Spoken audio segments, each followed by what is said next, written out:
Hello, आप दोनों ही एक नए मौजू के साथ हाजिर हैं। आज फिर हम माँ के हवाले से बात करेंगे कि माँ किस तरह से अपने बच्चों की ज़िंदगी में अहम किरदार अदा कर सकती है और माँ को खुद अपने बच्चों की तरबियत करने के लिए तरबियत की कितनी ज़्यादा ज़रूरत होती है।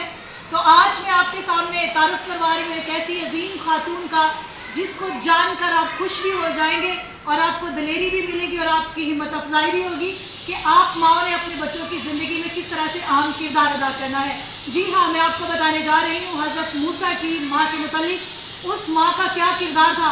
पहले तो उसने फिरौन के इतने बड़े खौफनाक हुक्म के बावजूद अपने बच्चे को 3 माह तक यानी हज़रत मूसा को अपने घर में छुपाए रखा और उसके बाद उसको 3 माह गुजरने के बाद एक टोकरी बनाई और दरियाए नील के किनारे छाँव में रखाई और उसकी बेटी मरियम भी उसके पास थी और वो देख रही थी। जबकि बादशाह की बेटी जो थी वो वहाँ पर नहाने के लिए आई दरियाए नील के किनारे और उसने टोकरी को देखा और उसने बच्चे को देखा तो उसने देखा कि ये तो इसराइलियों का बच्चा है, क्योंकि फिरौन ने हुक्म दिया था और इसराइल जो थे वो गुलामी करते थे मिस्रियों की और फिरौन की और उनके ऊपर बहुत सख्ती की जाती थी। अब जो बादशाह सलामत था, अब जो खातून थी जो फिरौन की बेटी थी उसने हुक्म दिया कि इसके लिए दूध भी पिलाना चाहिए। तो मरियम ने कहा कि अगर आप चाहती हो तो मैं अपनी माँ, इसकी जो माँ है या कोई खातून जो है उसको भेजूंगी ताकि वो इस बच्चे को दूध पिलाए आपके लिए। तो हज़रत मूसा की जो अपनी माँ थी उसी को मौका मिल गया कि वो अपने बच्चे को दूध पिलाए।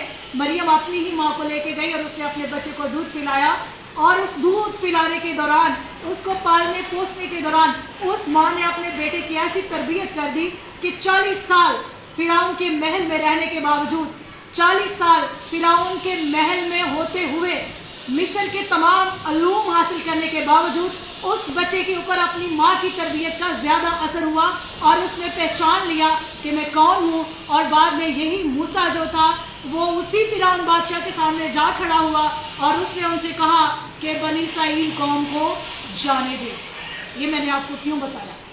माँ ने दूध पिलाते हुए, माँ ने उठते बैठते, माँ ने अपने बच्चे को गोद में लेते हुए उसको शरीयत सिखा दी, उसको खुदा का कलाम सिखा दिया, उसने उसकी तरबियत कर दी जो दुनिया की तरबियत के ऊपर गालिब आई, जो कॉलेज और यूनिवर्सिटी की तालीम के ऊपर गालिब आई। ना जाने कौन कौन से सब्जेक्ट्स मूसा ने पढ़े थे, लेकिन वो तरबियत जो उसकी माँ ने उसकी कर दी थी, वो तरबियत उन सारे अलूम पर, उन सारी ट्रेनिंग्स पर गालिब आई। तो मैं आपको इनकरेज करूँगी अपने बच्चों को घर में रोटी बना कर देते हुए, अपने बच्चों को पढ़ाते हुए, अपने बच्चों को उठाते हुए, अपने बच्चों को सोते हुए, अपने बच्चों की हर तौर से तरबियत करें। आप उनकी ज़िंदगी को बदल सकती हैं मूसा की माँ की तरह। और भी बहुत सारी माएँ हैं जिन्होंने अपने बच्चों की ज़िंदगियों को तब्दील किया और वो ज़िंदगी में बहुत आगे, बहुत बड़े बड़े मकामात तक पहुँचे। So I will encourage you to become the mother like the mother of Moses. Thank you so much.